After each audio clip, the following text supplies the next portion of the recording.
নমস্কাৰ অকনিহত মই তোমালোকৰ চিন্ময়ী বাইদেউ আজি আকৌ তোমালোকলৈ লৈ আহিছো তোমালোকৰ অকনি গণিত পাঠ্যপুথি আৰু হিয়াৰে আজি আমি 11 নং অধ্যায় বাৰে বাৰে যোগ নামৰ এই পাঠটিৰ প্ৰথম অংশটি আলোচনা কৰিম আহাচোন চাও এই অংশটিত কিনো আছে এতিয়া ইয়াত চোৱা আমি ছবিখনত কি দেখা পাইছো চোৱাচোন গছপুলি দেখা পাইছো আৰু এজনী অকনমানিয়ে গছপুলি ৰুই আছে এতিয়া চাওচোন আহা কিনো কৰিবলৈ দিছে ইয়াত কৈছে মাইনাই গছপুলি ৰুই খুব ভাল পায় তাই মুঠতে কেইজোপা গছপুলি নতুনকৈ ৰুলে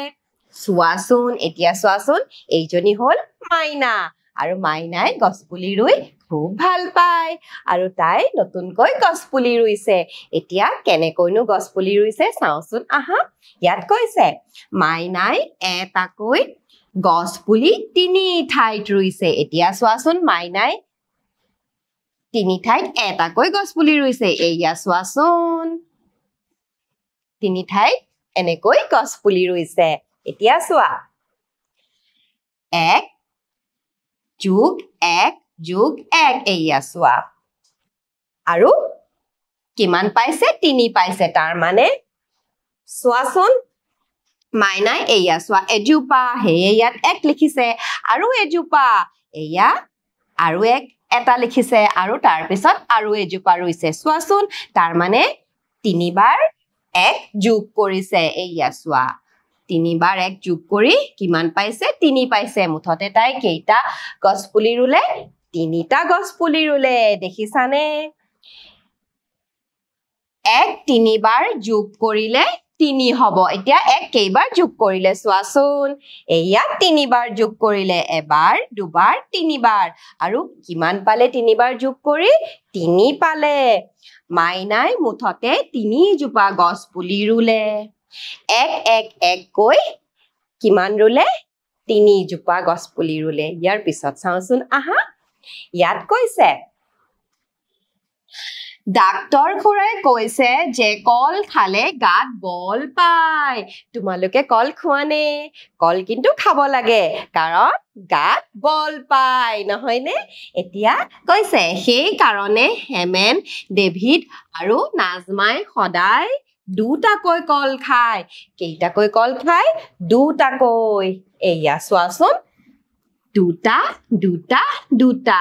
এয়া হৈছে হেমেন এয়া হৈছে নাজমা আৰু এয়া হৈছে ডেভিড আৰু তেওঁলোকে কেইটাকৈ কল খায় সদায় দুটাকৈ কল খায় আকৌ কৈছে তিনিও মিলি সদায় কেইটা কল খায় চাও আহা এতিয়া তিনিও মিলি সদায় কেইটা কল খায় সদায় কেইটাকৈ কল খাইছিলে দুটাকৈ গতিকে দুটাকৈ কল তিনিজনে খায় গতিকে 2 যোগ 2 যোগ 2 মুঠতে কিমান কল খায় তেওঁলোকে 6টা কল এতিয়া ইয়াত কৈছে 2 3 বাৰ যোগ কৰিলে 6 হ'ব 2 কেইবাৰ যোগ কৰিছে চোৱাচোন 1 বাৰ 2 বাৰ 3 বাৰ আৰু ইয়াতো তেনেকৈ লিখিছে দেখিছানে 1 বাৰ 2 বাৰ 3 বাৰ যোগ কৰিছে আৰু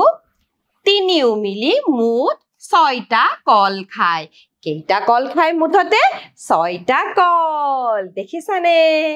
এতিয়া ইয়াৰ পিছলৈ যাওঁচোন আহা ইয়াত কৈছে ৰমলাই বজাৰৰ পৰা ঔটেঙা কমলা আৰু আপেল কিনিলে তাই প্ৰতিবিধ ফলৰ কেইটাকৈ কিনিলে চাও আহা এতিয়া তাই কি কিনিলে ৰমলাই ঔটেঙা কমলা আৰু আপেল কিনিলে এতিয়া তাই কি কৰিলে চোৱাচোন ঔটেঙা সমূহ তাই 3টাকৈ এনেকৈ গুড বান্ধি থৈ দিলে 3টাকৈ থৈছে দেই এতিয়া চোৱা 1টা 3 2টা 3 3টা 3 4টা 3 আৰু এয়া চোৱা 5টা 3টা তাৰ মানে 3টাকৈ তাই কি কৰিলে গুড বান্ধি থলে গতিকে এতিয়া 3 কেইটা হল চোৱাচোন 1 2 3 4 5 দেখিছানে 1টা 2টা 3টা 4টা আৰু 5টা আৰু দেখিছানে 5টা 3 হল আৰু কি কৰিছে এয়া যোগ কৰিছে গতিকে 5টা 3 যোগ কৰি কিমান পালে মুঠতে 15টা ঔটেঙা হল দেখিছানে এতিয়া 3টা কৈ কেইবাৰ হল চোৱাচোন একবাৰ দুইবাৰ তিনিবাৰ চাৰিবাৰ পাঁচবাৰ গতিকে 3টা কৈ 5 বাৰ হল আৰু মুঠতে কিমান হল 15 হল দেখিছানে মুঠতে কিমান হল 15টা ঔটেঙা হল গতিকে ৰমলাই মুঠ ঔটেঙা কিনিলে কিমান কিনিলে হয় 15টা কিনিলে দেখিছানে তাই কি কৰিলে তাই দেখিছানে ঔটেঙা সমূহ 3টা কৈ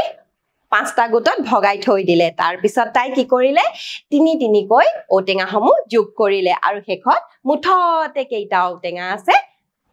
15টা ঔটেঙা তাই কেনেকৈ যোগ কৰি পালে দেখিছানে এতিয়া বাৰে বাৰে তাই যোগ কৰিলে দেখিলানে ইয়াৰ পিছলৈ যাওঁচোন আহা ইয়াত চোৱা ইয়াত তাই আকৌ কমলা কিনিছিলে নহয় এতিয়া কমলা সমূহ তাই কেনেকৈ থলে চাওঁচোন আহা তাই কমলা সমূহ দেখিছানে 4টা কৈ থলে এয়া এটা 4ৰ গোট আৰু এইটো 4ৰ গোট আৰু এইটো এটা 4ৰ গোট গতিকে কেইটা গোট হল 3টা গোট গতিকে 3 বাৰ তাই যোগ কৰিলে এয়া চোৱা এটা 4 দুটা 4 আৰু 3টা 4 গতিকে কেইটা 4 হল 3টা 4 আৰু তাই যোগ কৰিলে যোগ কৰি কিমান পালে 12টা পালে হয়নে 12টা চোৱাচোন 12টা কমলা গতিকে 4টা কৈ তাই কেইটা গোট হল মানে কেইবাৰ যোগ কৰিলে চোৱা 3 বাৰ যোগ কৰিলে এবাৰ দুবাৰ 3 বাৰ যোগ কৰিলে গতিকে মুঠতে কিমান পালে 12টা কমলা পালে 12টা কমলা গতিকে ৰমলাই মুঠ কমলা কিনিলে কেইটা হয় 12টা কমলা কিনিলে দেখিছানে ইয়াৰ পিছত চাওঁচোন তাই আপেল কেনেকৈ থলে এইয়া চোৱা আপেল এতিয়া তাই কেনেকৈ থলে দেখিছানে 5টা কৈ গোট কৰিলে দেখিছানে 5টা ইয়াত থলে ইয়াত 5টা আৰু 5টা আৰু 5টা দেখিছানে এতিয়া 5 কেইবাৰ হল 4 বাৰ চাওঁচোন আহা 4 বাৰ হয়নে 1 2 3 4 4 বাৰ তাই 5 কৈ যোগ কৰিলে এইয়া চোৱা যোগ কৰিছে আৰু যোগ কৰি তাই কিমান পালে 20টা আপেল পালে কেইটা আপেল 20টা গতিকে 5টা কৈ কেইবাৰ যোগ কৰিলে 4 বাৰ যোগ কৰিলে মুঠতে কিমান হল হয় 20 হল ইয়াৰ পিছত ৰমলাই মুঠ আপেল কিনিলে কেইটা হয় 20টা এতিয়া দেখিছানে ৰমলাই কেনেকৈ ঔটেঙা কমলা আৰু আপেল বেলেগ বেলেগকৈ ভাগ কৰি বাৰে বাৰে যোগ কৰি মুঠতে কেইটা হল গণনা কৰিলে নহয়নে এতিয়া চাওঁচোন আহা কিছুমান প্ৰশ্নৰ উত্তৰ কৰো এতিয়া ইয়াত চোৱা ইয়াত আমাক সুধিছে মুঠ কিমান কমলা আছে কোৱা এতিয়া ইয়াত চোৱাচোন পাচিত কমলা আছে এতিয়া কেইটাকৈ কমলা আছে চাওঁচোন আহা হয় 3টা কৈ গতিকে আমি ইয়াত লিখিম 3 এয়া 3ৰ কাৰণে 3 আৰু এয়া 3ৰ কাৰণে 3 এতিয়া মুঠতে কিমান হল 9 হল এয়া চোৱা আমি মুঠতে লিখিলো 9 আমি যোগ কৰিলো কেনেকৈ 3 কৈ আমি যোগ কৰিলো ইয়াৰ পিছত কেইটা কৈ আছে এটা পাচিত কেইটা কৈ আছে 3টা কৈ তাৰ পিছত কেইবাৰ যোগ কৰিছো আমি চোৱাচোন 3 বাৰ যোগ কৰিলো গতিকে মুঠতে কিমান পালো 9 পালো ইয়াৰ পিছৰটো চাও আহা ইয়াত চোৱা ইয়াতো কৈছে মুঠ কিমান আছে লিখা ইয়াতো এতিয়া চোৱাচোন আইসক্ৰীম আছে এতিয়া কেইটা কৈ আইসক্ৰীম আছে চোৱাচোন 4টা কৈ আছে দেখিছানে 4টা আৰু ইয়াতো কিমান আছে 4টা আৰু ইয়াত কিমান আছে 4টা গতিকে মুঠতে কিমান আছে 4 কৈ আমি 3 বাৰ যোগ কৰিলে পাম 12 গতিকে কেইটা কৈ আছে 4টা কৈ কেইবাৰ আছে এবাৰ দুবাৰ 3 বাৰ আছে চোৱাচোন 3 বাৰ গতিকে কিমান হল 3 বাৰ আছে 12টা হল দেখিছানে কেনেকৈ বাৰে বাৰে যোগ কৰি আমি উত্তৰটো পালো গতিকে মৰমৰ ছাত্ৰ ছাত্ৰীসকল আজিৰ এই অংশটো মই ইমানতে অন্ত পেলাইছো পৰৱৰ্তী অংশলৈ পুনৰ আকৌ এবাৰ তোমালোকৰ লগত উপস্থিত হ'ম আজিৰ কাৰণে আহিছো নমস্কাৰ